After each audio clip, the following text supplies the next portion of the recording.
Hey folks, we're just gonna get started in a couple minutes. Just allow people to start filtering in. Um,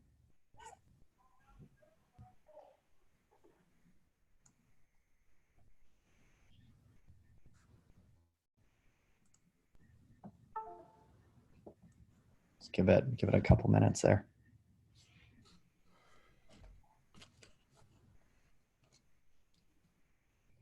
Jacob, it is very soothing, even to just look at. Uh, We're trying, a little bit of peace and tranquility in yeah, uncertain times, right? yeah, absolutely.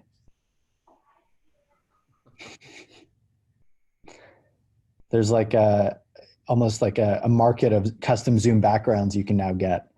Yeah. Yeah, it's crazy. It's absolutely crazy.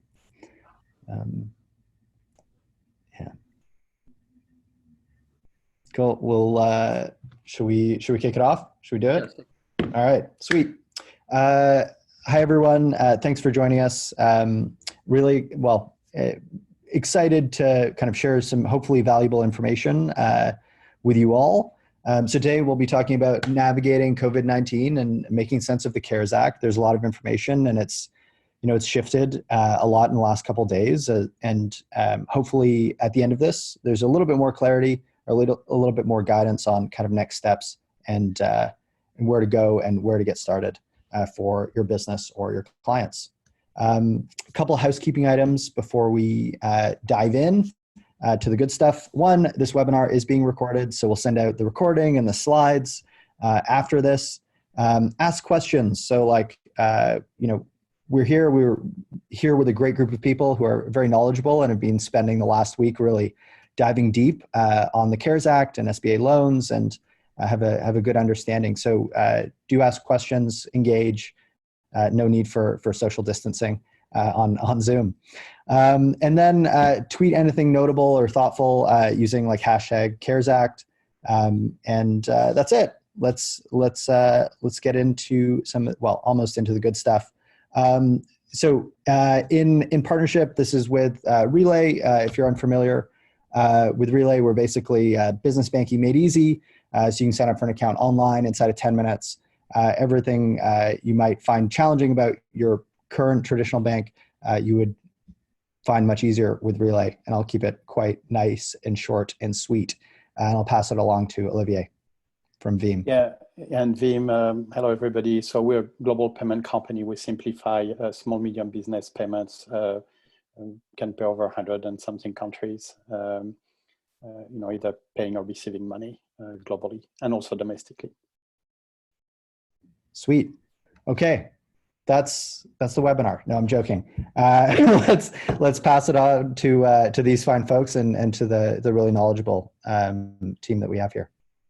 That's great. Well, thank you, Joseph and Olivier, and for having us and partnering with us on this call and presentation for our accounting community as well as small business owners across the country.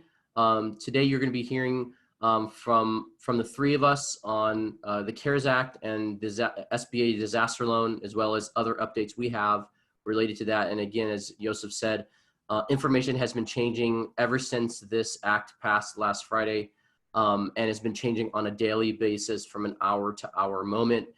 Even as late as last night and early this morning, there's been updates. So we'll be reviewing that. Today, you presenters are Jacob Schroeder with Ascend Consulting, Amy Walker, CPA, Amy Walker, who's based in Houston, and Michael Ly, myself, CEO of Reconciled. And we're all accounting professionals. We all own our own firms, and we're helping small business owners across the country navigate this landscape as well as our peers in the profession.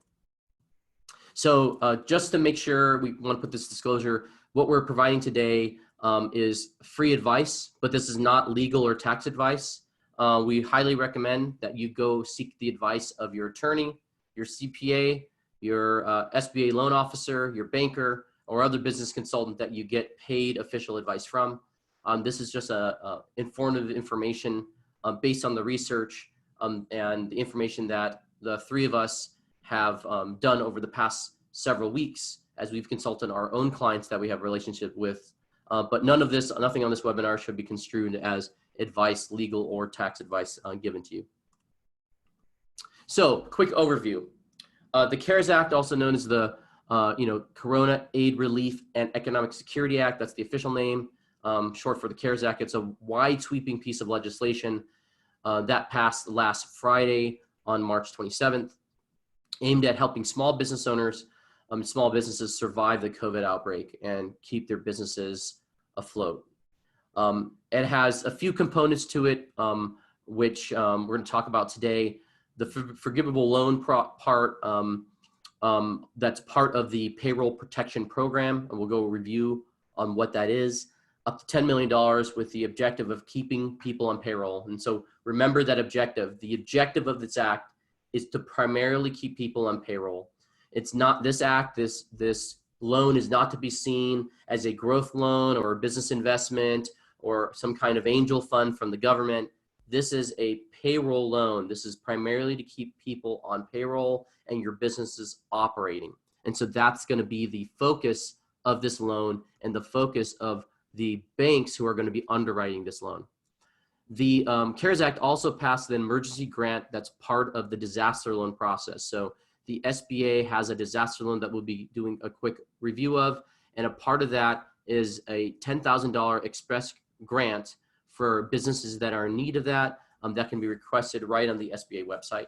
There's also a series of tax incentives that we'll cover, as well as paid leave that already passed under FMLA and sick to leave that went into effect on April 1st, that required all basically small businesses to offer sick leave and family leave for those affected by COVID-19. And there's a wide definition of what affected by means, which is much broader than originally before. Also part of the paid leave is availability for people who are contractors, independent contractors, to take advantage of paid leave under FMLA, which is not common in regards to FMLA. Quick overview of the two loans that we'll be going over today. I'll be covering the SBA EIDL Economic Injury Disaster Loan, and then I'll be passing it over to Amy to walk through the SBA 7A Paycheck Protection Program loan. So the disaster loan, what is the disaster loan? Disaster loan is an SBA loan that you apply for right on the SBA website. It's being administered and underwritten directly by the SBA. There's no bank or bank lender involved. So if you see any website or any bank or anybody promoting that they are doing disaster loans or helping you with that, that is not even possible because the disaster loan process is done on the SBA website. You go straight to SBA.gov and apply for the loan. The loan amount is up to $2 million, and the SBA has not been clear on how they will determine how much they will actually lend you. So there is no clear guidance, as far as we know and as far as we've read, that provides determining factors of how you can get up to that max of $2 million. We just know it's maxed. The application process on the SBA website will ask for simple information like your 2019 revenue, 2019 cost of goods sold, other expenditures, and some basic information about your business like your tax ID number and the owner's tax ID number or social security number. But besides that, there's no real other information. Interest rates are capped 3.75% for for-profit businesses and 2.75% for non-profits. The term rate is up to 30 years. And again, it says up to 30 years. So remember that the SBA may offer you a different term rate based on their qualifications. So if they may come to you and say a 5-year, a 10-year loan, or give you a 30-year loan, it's really up to their discretion. The business size is going to be based on the revenue and employee qualifications based on NICS code. So you're going to want to have your NICS code available because the SBA on the application is going to make you select the industry that you belong to. And if you're not used to filling that kind of information out, you can Google NAICS on Google, and you can find the codes and the industries that are listed. and categorize yourself in one of those. Michael, another point is that should be on your tax return. So if you are a Schedule C, it's going to be up at the top of your Schedule C. If you're an S Corp or corporation or a partnership, it's going to be on the front page there. But that information should be in your tax returns as well, or looking it up is a great option. That's great. There is no debt forgiveness in this loan. So this loan is a much longer loan with a low interest rate, so therefore no debt forgiveness. And there will be a deferral of payments for 30 days on this loan. The other thing with this loan is there is a personal guarantee on this loan based on the size of the loan being offered. So the SBA is going to let you know whether they're going to require personal guarantee on this loan based on the loan size they're going to offer. And they're also going to request collateral if you have collateral to do this loan. So it is a traditional loan. It's part of the SBA Disaster Program.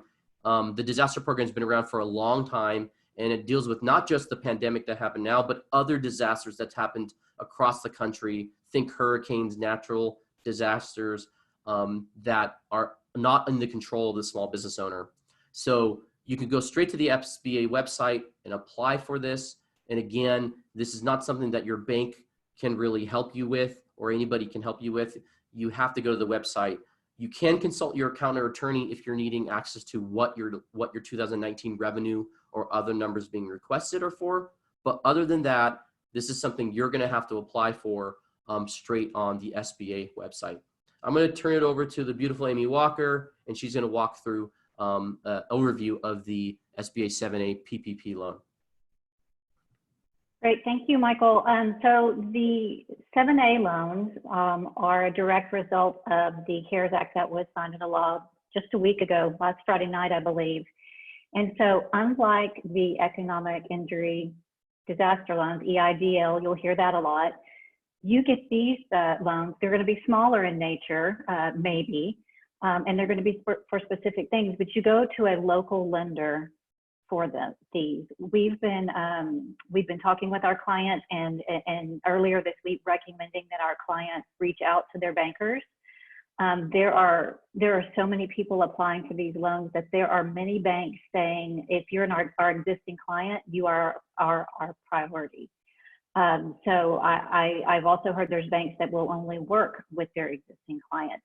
However, there are a handful that I've heard of, and I'm sure many, many more, of banks accepting new customers, new clients as well. So you might have to search. If you're not affiliated with a bank and have a good business relationship, you may have to search for the opportunity.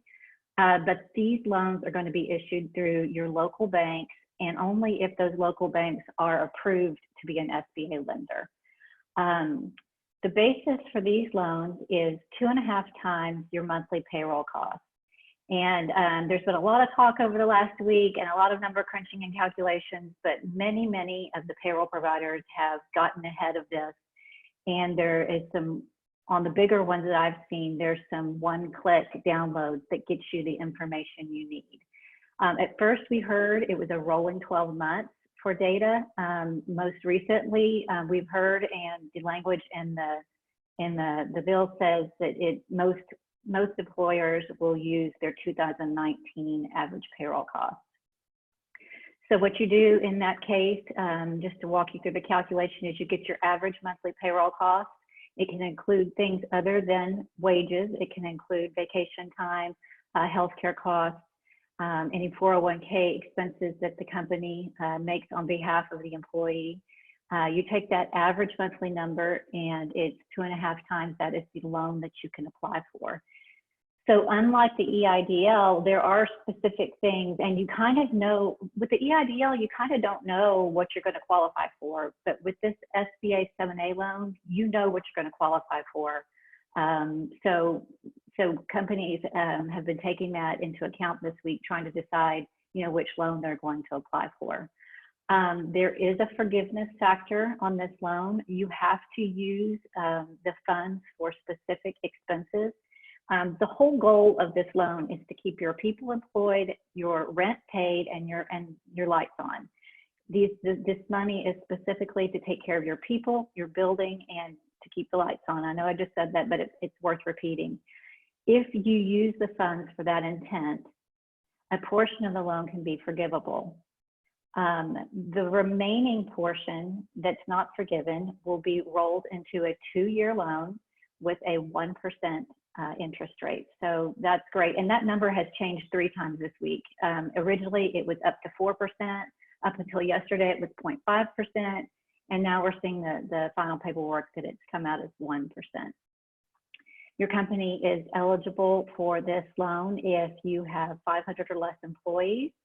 And you can defer payments on this loan for 6 months.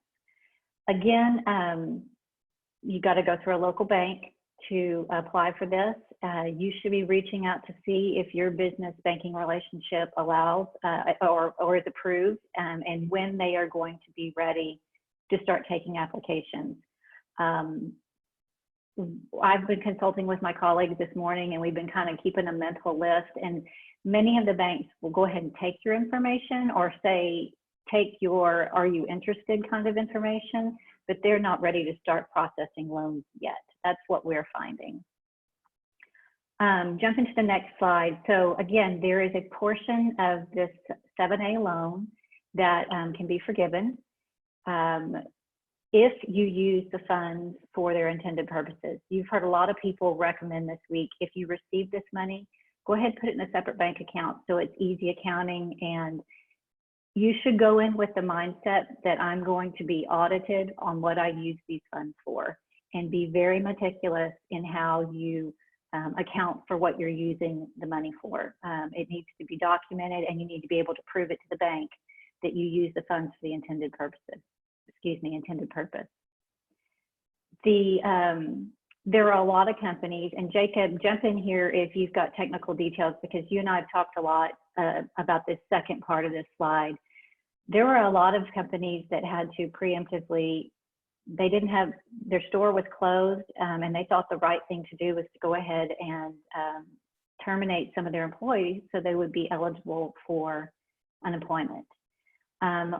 A provision in this, in the CARES Act, says if you were a company that found yourself in that situation before you knew these funds were going to be available to you, if you hire a certain percentage of those people back and get them back on the payroll, you will not be penalized for preemptively terminating them.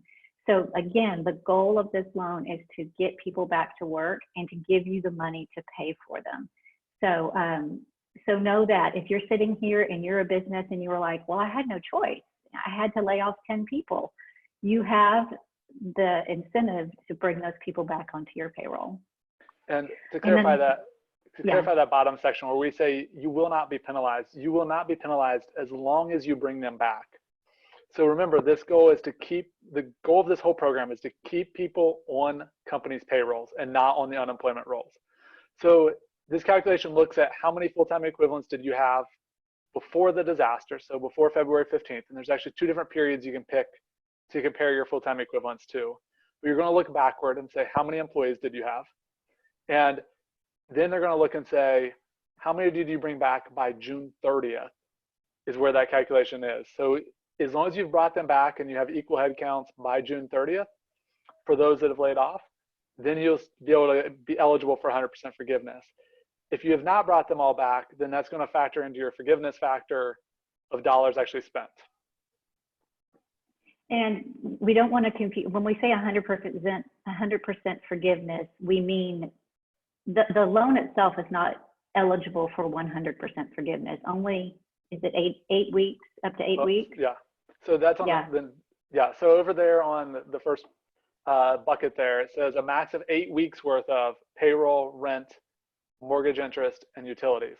So they're loaning you 2.5 months worth of average payroll, but they're only going to forgive you 8 weeks of payroll, rent, mortgage interest, and utilities multiplied times your full-time equivalent ratio to get to that true forgiveness piece.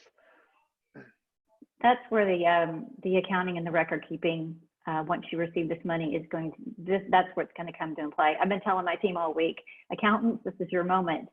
You're made for this. Do your job, keep track of the details, because it's going to help you, your forgiveness percentage be as maximum as it can be. So the end result of this is you will end up with a small loan. So depending on how much you borrow, everybody needs to keep that in mind, that this is a loan, and whatever forgiveness that you're allowed based on your use of the money, that's fine. But the balance, everybody's going to have a balance that turns into a 2-year loan. And I think we've covered that last column. Go through a local bank. And the bankers that I have been talking with, this is just kind of a little side tip. This isn't going to be like a normal loan where they have the time to walk you through the process and say, oh, you're missing this form, or we need to get this signed. Have your stuff ready to go and have a clean set of eyes look at it, because they are not going to have time to handhold you through the process. They're going to want a complete stack of paperwork submitted either through their portal or however they're receiving the information. But take the time to make sure your stuff is complete and ready to go before you give it to them.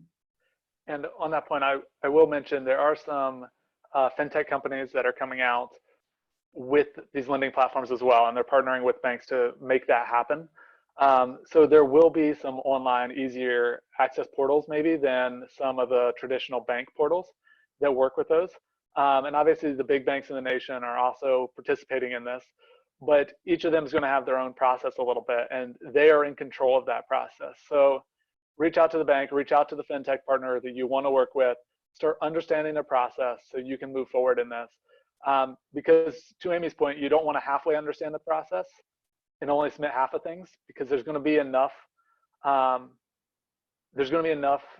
things in this that you will just get left behind, right? And no one's going to follow back up with you.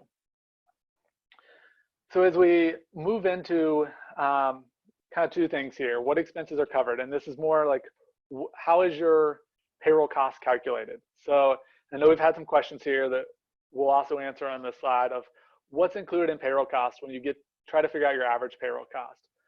So salary and wages are included in there. Your typical salary and wages, so gross wages from a payroll report, which would also include your vacation, sick leave, those type of things are typically in a gross wage from a payroll report, right? Cash tips, if you're a restaurant, are something that's not typically included in gross wages on a payroll report, but that is included for this calculation. So know that you need to get that portion and put it in there. Dismissal separation pay, once again, normally included in gross wages. So talking through this. Healthcare retirement benefits. The employee portion will already be included in your gross wages, but you need to go get your employer portion for healthcare and retirement benefits. And then state and local payroll taxes. For many states, the only thing this is state unemployment insurance. So in talking through this, one thing we have to recognize too is wages are capped, or I should say compensation. So all of this wrapped together is capped at $100,000 per employee. So in some cases, you have to look at each employee individually, add all these up for each employee, and then back out the other side of that, right? And remove that. So just be aware of that. So then we get into that last line, which says payments to independent contractors or sole proprietors. And this is a case where if you are an independent contractor and you are truly independent, you don't have any employees, you can take your 1099 payments and use them for your own PPP loan. And we clarify this because the payments that you make to an independent contractor cannot be included in your compensation, and they are not part of your calculation, right? So as we look at this list, I know we've gotten some questions like, oh, S-Corp distributions, do they get counted for this at all?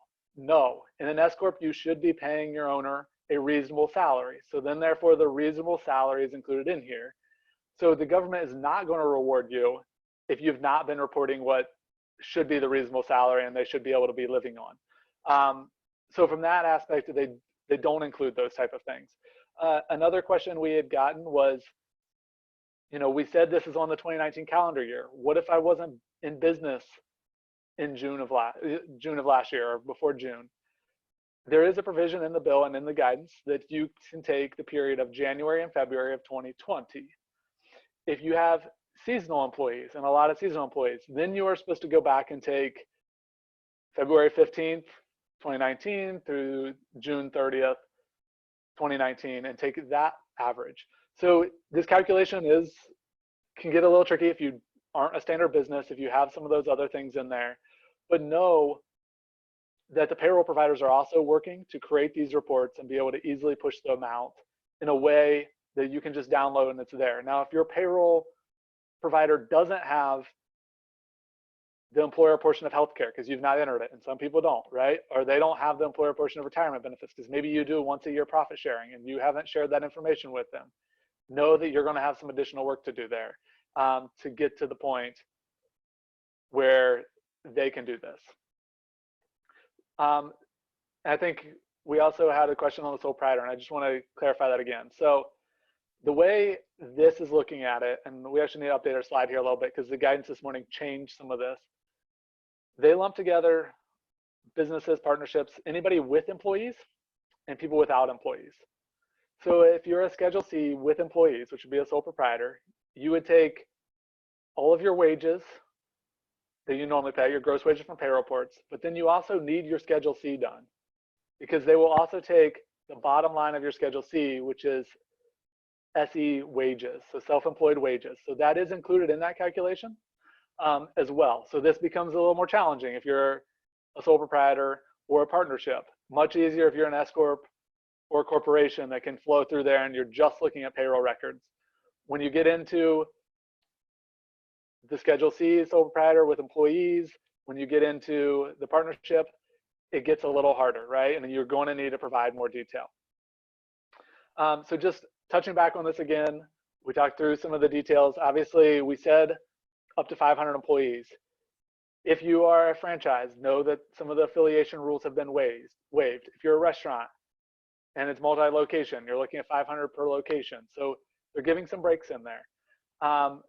This is eligible for basically any type of business, right? Like 7A loans are typically not eligible for not-for-profits, yet they opened it up in here. They opened it up for the self-employed that can work in here, and that independent contractors, single member, like if you're just you in that business, this can help you. Know that if you don't have employees, they're not opening that side up until April 10th. So you have to wait a little bit to do that. So just making sure that's clear from that side. Amy kind of already touched on the other two things there, but we want to talk about covered expenses there again. So we can only, for forgiveness point, payroll cost is the numbers we talked about before, right? So we have what payroll cost was, and we're doing 8 weeks of that. If you go back to where Amy was, you know, there is 8 weeks in there. And actually, we'll jump to this. Hop back to the last slide there, Michael. I'll talk, so we're going to jump into forgiveness here, because so now we've talked about how you calculate your loan, how you're going to get your loan, right? So we have the numbers. Before we jump to the forgiveness portion, did you mention when you were talking about salary calculations and everything that goes into that, did you mention the $100,000 cap? Yes. So remember that can only max at $100,000. So I want to finish out getting your loan, right? So we talked through how to calculate what that loan is going to be. Now, what do you need to do to get it? So we've already mentioned reaching out to your lender, reaching out to your bank, the fintech institutions. We did create a list here of documents that we know just about every single lender is asking for. So if you want to get a jump on this, go ahead and go ahead and dive in. Start compiling your list. Get ready for it. That way, when your bank's portal opens up or they're ready to take applications, you have everything together. I'll add another one on here for those sole proprietors things. Make sure you have your tax return ready. You know, they're going to want that. If you've never worked with this bank or lender that you're going with before, they're going to need things like driver's license. They're going to need an operating agreement. They're going to need additional things. And this is why, you know, Amy mentioned before, it's a lot easier to work with, and Michael, a lender that you've already worked with or a bank you've already worked with is going to be a smoother relationship because they don't have to do quite as many money laundering verifications to make sure you're not defrauding them. Don't forget the ever important and nobody can find articles of incorporation. If you haven't worked with a bank before, they're going to want to see that. And people tend to file those away and not know where they are.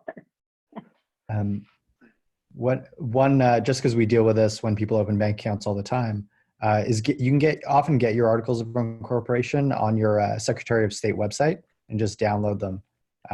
We actually have a link in our knowledge base. If you go to support.relayfi.com, you'll be able to find the full list of all the Secretary of State websites, in case that's helpful.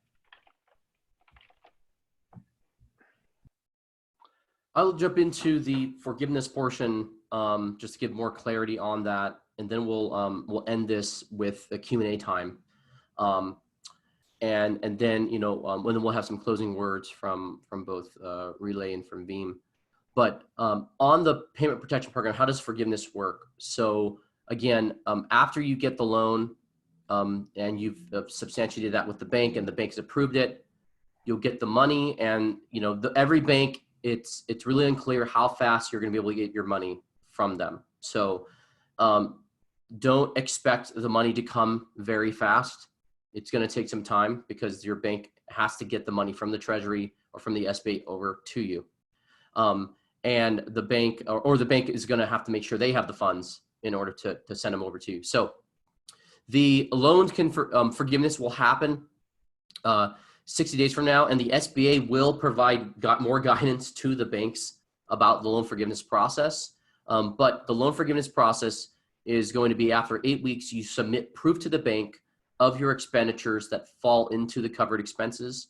So we're talking about the payroll costs, mortgage interest, rent, utilities, and that money is spent in that 8 weeks. So the other thing is you need to have the payroll costs be at minimum 75% of the 8-week costs in order for it to be forgiven. So you can only have the non-payroll costs be at a max 25% of the total forgivable expenses. Okay, so hopefully that makes sense to you. The payroll costs need to be the majority, the highest majority.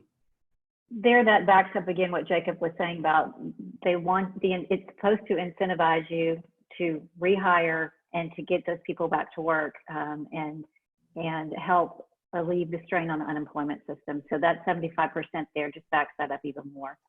Yes. And just to be clear here, this may mean if you are a single individual with really high rent costs, you're not going to get all your rent forgiven, right? Because you're not going to have enough payroll for payroll to equal 75% of your total cost. So just be aware in this forgiveness side, and Michael will continue going through it. There are some pitfalls for different types of companies. And know that this is a loan you are getting, right, not free money. If you meet the criteria, you may get some of it forgiven. But look at this as a loan for sure. We've heard a lot of people like, oh, I want that free money. This is a loan. This is not free money. There's criteria that some of it may be forgiven, but that criteria is out there. And you know what? That calculation could change as they go through these things as well, right? Like we're not guaranteeing that this calculation even stays exactly the same as over the next 3 months that it needs to. So just be aware of that. Look at this as the big plus side of this, but understand it is a loan you are receiving. And be careful too, is because as this money comes into, whether if you're an advisor, you're advising clients, or you're a small business owner, you get these funds. If you have bills that are outstanding right now or payments outstanding that don't fall into this at all, but they were sitting there before you close your door or shut your doors as a business, and now you have this money and you're tempted to pay vendors that you're past due with or other expenses personally or professionally, be careful, because if you have that temptation, this loan is not meant for those expenses at all. This loan is not meant to pay past due expenses or past due vendors. This loan is specifically meant for keeping your doors open for the next 8 weeks. And so you want to make sure that you advise your small business clients, or if you're a small business owner, that you do not look at this as a bailout to past due bills. And that's one of the things that if you're the type of person that can't separate this money in your mind, or if you see the money and you're tempted to draw it personally or to use it for other means, then this is not the right route to go at all. So want to make sure that you understand that, especially when it comes to the forgiveness part, because the forgiveness is going to be calculated. It has to be substantiated. The bank has to justify it. Then the remaining portion is going to be turned into a 2-year maturity loan at a 1% interest rate. So you'll have to pay back whatever is remaining back on that loan. So make sure you spend this on the covered expenses in the 8-week period. Again, and we can't stress enough, this is not a Band-Aid or a patch to just tide you over on past due bills or to get your employees that you already laid off back into work when you have no business that can operate continually. So we've been advising our clients and telling them that if your business can't even have customers purchase your product or service for the next 8 weeks, don't apply for the loan. You don't even have a business or ongoing concern as a business. And this shouldn't be an exercise of rehiring your employees and then letting them go again. This is intended to keep people on payroll, and for those businesses that know that if they get this, that will help them through the next 8 weeks and will get them through the rest of the year as a business, because they just needed this payroll protection program to get through. So just want to make sure you're aware of that and you think about that. As Jacob said, it is still a loan, and it does need to be substantiated, and the banks are going to make sure that you provide the right documentation to do that. And I'm going to reiterate one thing you said there. Do not spend this money on non-covered expenses. So there's actually a provision in there, and we don't know how this will work, but if you spend it on there and you go and you're certifying that it was spent on covered costs before they roll this in, they can ask for that money back immediately that you spent on non-covered expenses. So be aware of that. There is a trap in there, because if in July you spent $30,000 on non-covered expenses, and all of a sudden the bank's going to look and say, you have to hand that back because we can't amortize that at 1% over 2 years. So put it in our hand. Where's it at? So be aware of those type of pitfalls and keep this money separate and only spend it on approved expenses. So we glossed briefly on the EIDL loan. So I think it's worth bringing it back around. If you are a company that they're describing that you cannot open for the next 8 weeks, but you have debts on your balance sheet that had you stayed in business, you would be able to pay and satisfy those debts. The EIDL loan, that's the path you want to take there, because that's what those funds are for, is for healthy businesses to help them make their debt requirements, those that would have been able to pay them anyways, but they've had a stoppage of business and can't do that. So think about that. There is relief, but that is a true loan, and you don't know how much you're going to get. But when you apply for that EIDL loan, not only are they asking you for revenue and cost of goods sold, but they want a detailed debt that the company has from the balance sheet. So that may be a better route for you if you don't need this money to keep employees, rent, utilities, and mortgage interest taken care of. And also, if you don't have employees, and maybe you're a rental company and you own lots of buildings and you don't have employees, there's a good chance the EIDL is going to be a better fit for you to help you through that, because it actually has a component of lost rents. So if you have rental properties, that lost rents component is going to be much better from an EIDL perspective, where a PPP loan, you actually don't have net earnings from self-employment, the way tax works. So that calculation becomes much harder for a PPP loan if you are a rental company. So just some things to be aware of and look at from that standpoint.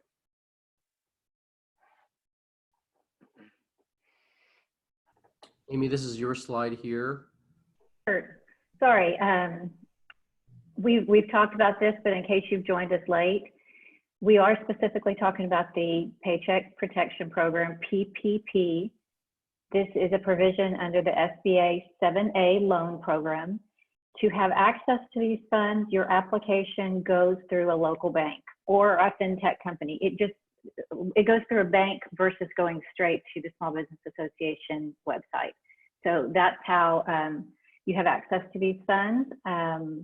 We talked about the documents you're going to need, and applications opened up today. So if you've got your paperwork together and ready to go, you can apply today.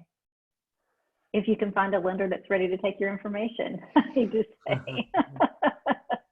Now, why don't we go to answer some questions that we have, just so we make sure we answer the questions, and then we can cover some other topics if we have time. But why don't we just try to answer any questions that are remaining? Joseph, do you see any questions that we still haven't answered? Yeah, I think just on we kind of talked about this before the webinar got started, but like, there's a kind of a lack of clarity which banks are actually providing these SBA loans. And so, while certainly there are banks that I think people are trying to figure it out, like what's the recommendation? I'm a small business owner. I want to get an SBA loan. Where do I start in terms of finding a bank? They should go directly to the bank they have the best relationship with right now, where they have most of their money, or they have a current loan, or they have both. So if you have a bank that you have your largest amount of money, look at your balance sheet, look at your bank accounts. If you have one bank account, great, go to that bank. If you're a sole proprietor, you have your personal money and all your business money at a single bank, go to that bank.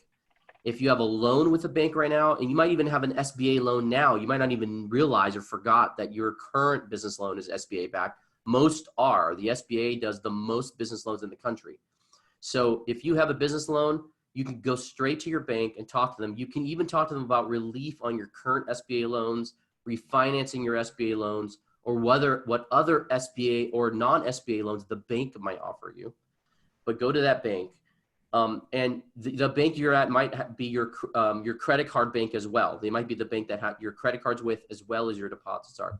That's the best bank to go to. If you don't have one of those, if you don't know who your bank is, you might want to talk to your accountant or the person that controls your funds to make sure you are aware of that. But that's the best person to talk to. The other reality is, it doesn't help you to just find a bank online, because not all banks can practice banking in every state. Every state regulates which banks are allowed to actually give loans in their state and take deposits in their state. So just because you find an SBA lender online, you might get through the process and they might quickly say, wait a second, you're in this state. We don't do business in that state. We don't have a banking license in that state. So I want people aware that just a Google search is not going to help you. The other thing is, if you go to the SBA website, you can actually look up who the SBA lenders that are approved are.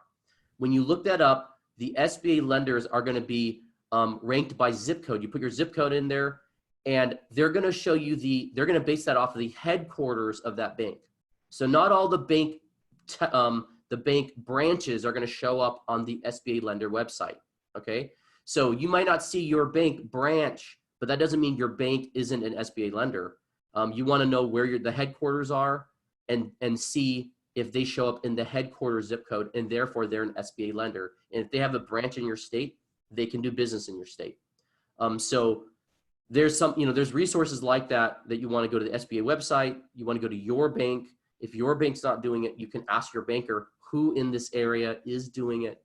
And understand too is most banks are going to prioritize their current customers, because these funds are limited to $350 billion, which is still a lot of money, $350 billion. Then your bank is going to prioritize current customers most likely. And then there'll be some banks that take the opportunity to take on new customers right now, but they're going to make a requirement that you open a deposit relationship and that you hold the majority or all of your deposits with them. And that, because that's the advantage they're going to have in this. They're making very little on the actual loan itself because it's going to be forgiven. So they're banking on the fact that you exchange or hoping that you change the deposit relationship to them. So that's what many banks are going to do. So, but again, go to your current lender. Where do you have your loan at right now? Where do you have your credit cards? Go to that person. Where do you have your money? And talk to them. And they should have a process either today or hopefully sometime within the next week. Yeah, it just seems easier, right? They have a lot of your information, which will make the application more seamless. Okay, a bunch of questions. All right, are self-employed wages distributed during the 8-week period forgivable? That's a great question. And so Jacob probably has more details on that, but the self-employed person is, just so you know, from my understanding, they're not able to apply until what, next week, April 10th, Jacob? Oh, you're muted, Jacob. So this depends if you have other employees or not, right, on when they can apply. So if you're self-employed with other employees, you can apply today, right? If you don't have it, you're going to have to wait till April 10th. But in either case, wages, so there's going to be a calculation. And remember, it's not wages distributed, it's net self-employment earnings. So you're going to have to do a profit and loss calculation of net self-employment earnings. The problem with this is the pitfall I'm seeing here is very large. In the fact that if you do not have income coming in during this period, your net self-employment earnings are going to be negative. So therefore, you are not going to have forgiveness during that period, right? So this is one of those things where I could see a correction coming to the forgiveness calculation for self-employed people, right? Where they can use the average of an 8-week average from the prior year or something like that. I could see a correction being issued on this, but if you read the forgiveness standard now, net self-employed earnings are in there, but my guess is for most people, that's going to be a negative number during this time period. I don't like that answer, but that is what that answer is, correct? Yeah. I mean, they have to fix that, right? I would assume it's a technical correction that is going to come, right? I can't imagine it's not going to. One thing to point out is the ruling that came out last night is the interim final rule, which means there is going to be a final rule, or there may be a bunch of interim final rules. We're not sure yet, but it is definitely going to change as we go forward. There's no doubt about it. What they issued is not the final rules. Okay. All right. Next question. What if you were in business in 2018, 2019, but did not have a payroll until January 2020? Are you still eligible for the Paycheck Protection Program? We talked about this before we jumped on the call, that you can take January and February and use that average of 2020 and use that average. So I would work with your bank on this because your bank's going to question it, especially because your business license and your articles of incorporation are going to be dated before, right? So this is really clean and easy. If you didn't start business until after June 30th, 2019, but if you were in business, more than likely, they're going to want to say, because you were in business and your business was open, then they want to look back and say, what were net self-employment earnings for last year? The problem is you are now a sole proprietor, not a self-employed individual. So this is one that you're going to have to work with your bank on to help them understand your situation. And I think the argument can be made for sure to use January and February of 2020. But this is going to be a very specific, depends on your bank question. Makes sense. So a clarification question. Do you have, as it relates to like applying for forgiveness, do you have 8 weeks after the loan origination date or the loan funding date to apply for PL forgiveness? So the loan forgiveness will not actually happen until July of 2020. The covered expenses are 8 weeks after the loan origination date. So whenever the loan originates, the expenses from that date to 8 weeks are what are considered covered from a forgiveness standpoint. That forgiveness calculation will actually happen 60 days after June 30th is actually what the technical bill says, right? But most banks are saying in July, that is when they will tackle that forgiveness calculation. Got it. Okay. Sorry, just for my own knowledge, to clarify for me, because I didn't fully grok it. So is it you apply after June 30th for the forgiveness? Okay. Yeah.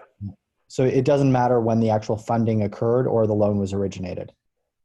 Correct. It does not matter for the forgiveness calculation. That'll always happen in July, August timeframe. Okay. After June 30th. The spending period. There you go. The spending period does matter, and the spending period is before June 30th. That's the spending period. But the forgiveness part of that, or the ability to go and forgive, that's not going to happen until after June 30th. Okay. Makes sense. Which lends some positivity to it that they're going to be able to get the funds quickly. If you've only got till June 30th, your 8 weeks are counting. That's hopeful that the funds are going to be in business's hands. Let me throw this question out there that we talked about the other day in our roundtable. If you are an employer who had to lay off employees, when is the timing right to bring those employees back on so you won't be penalized? And I think the answer to that is after you receive your funding immediately, correct? Yeah. It does not have to be immediately based upon that, because based the way the full-time equivalent calculation works, as long as they're backed by June 30th, it doesn't mess with it. But to get the maximum amount of forgiveness on the wages, you need to bring them back right away, because that's when your 8-week calculation starts.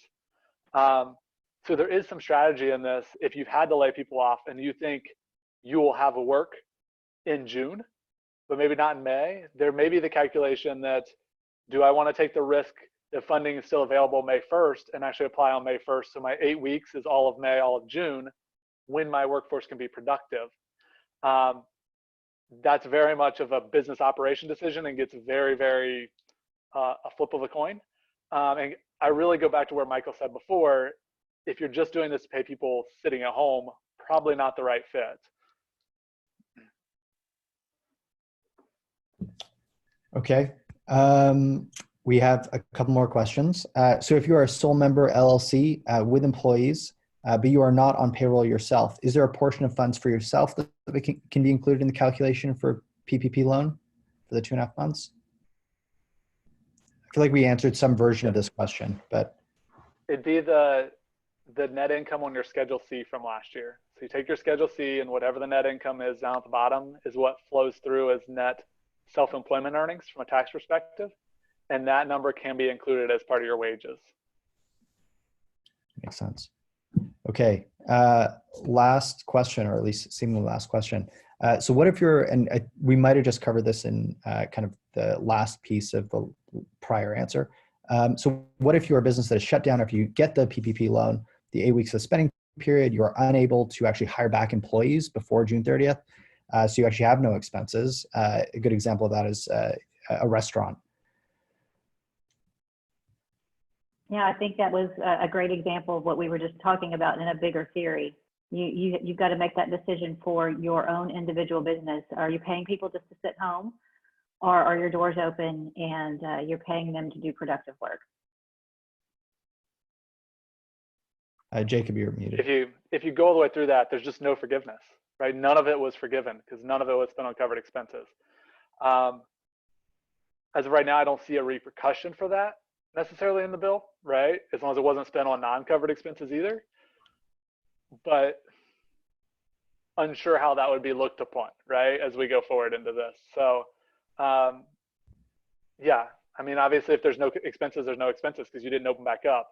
The government's probably going to want their check handed back to them, you know? So. It's a tricky situation. Yeah, that's where I'd say work with your accountant, with your business advisor, with your banker on whether you should even do this.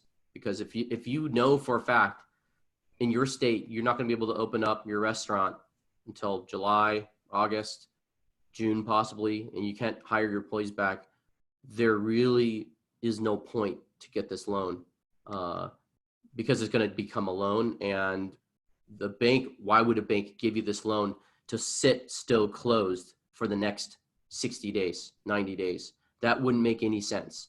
If you literally cannot operate right now for the next 60, 90 days, I don't see why a bank would even approve you for this loan. There would be no reason to do that. Yeah, EIDL would be your route there. Right, that's the disaster loan is the better option, or another option with the bank through a different SBA loan where they can help bridge you for the next 90 days on your basic expenses until you can reopen. And that's a great point. I know we don't have a lot of time, but don't just think these are your only two options. Be creative. Talk about a line of credit with your bank. Think about a bridge loan. There's plenty of companies willing to get you some short-term cash if you need it to get by until you can reopen. Perfect. follow-up question about the net income on Schedule C to increase the loan amount. Should it be divided into monthly amounts, and then you take you take your monthly amounts and then do kind of 2.5x on that? Like, I think they're trying to figure out how to apply their net income on their Schedule C to calculate what they should actually be applying for. So it would be your total gross wages, the wage calculation, plus your net earnings from self-employment divided by 12 times 2.5. So yes, you need to take that same monthly average calculation on your net earnings from self-employment. Cool. Okay, that is all the questions. Amazing. Thank you. I guess I'll pass it to Olivier if you'd like to share. I know Veeam potentially has some exciting news. Yeah, thank you. And thank you guys. It was really a fantastic, things have been moving so fast. I've been bombarded with information from everywhere, who qualifies. And that was really nice to have that all concise in one webinar. So thank you for putting that together. It's fantastic.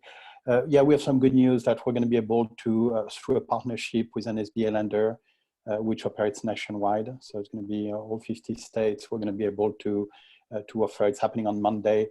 We'll have application. So we're going to send an email. We haven't yet disclosed the lender that we're working with, but the application will be online. This is a great benefit for everybody. I mean, we're seeing right now in all this madness, some banks are sending, come and apply, and then you have to apply to a branch. The branch is closed because of what's going on. So we'll be able to offer this service to our customers, and we're training the team on answering questions as we go.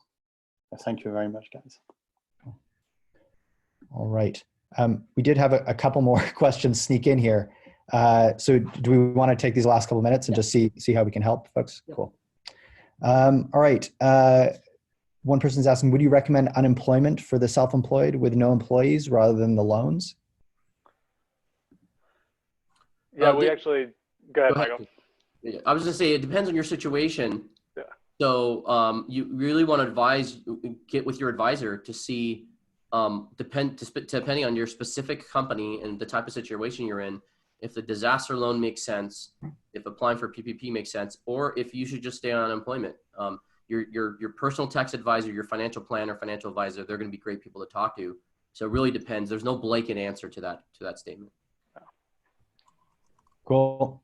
And then is this, in terms of the PPP loan versus the EIDL loan, is this an either or? And how does that work? So you cannot have a PPP loan and an EIDL loan for the same purpose. And that is how that is defined in the statute there, right? So you cannot have it for the same purpose. If you've already received an EIDL loan, you can roll that in and refinance that into your PPP loan at this time. The EIDL grant, because there is the potential of getting some money up front on the EIDL, can also be rolled in to the PPP loan and shouldn't impact you getting that either. So you should be able to refinance one of those up through April 3rd. After today, it's pretty much an either or for the same purpose, right? If you have multiple purposes, you may have some room there. Got it. Cool. Okay. I think that's it. As Olivia said, thank you so much. Amy, Jacob, Michael, this was amazing. This was so helpful. I know I learned a lot. So that was good. Thanks everyone for attending. We'll send out the recording and the slides after this, and have a great rest of your Friday. See you guys. Thank you, guys.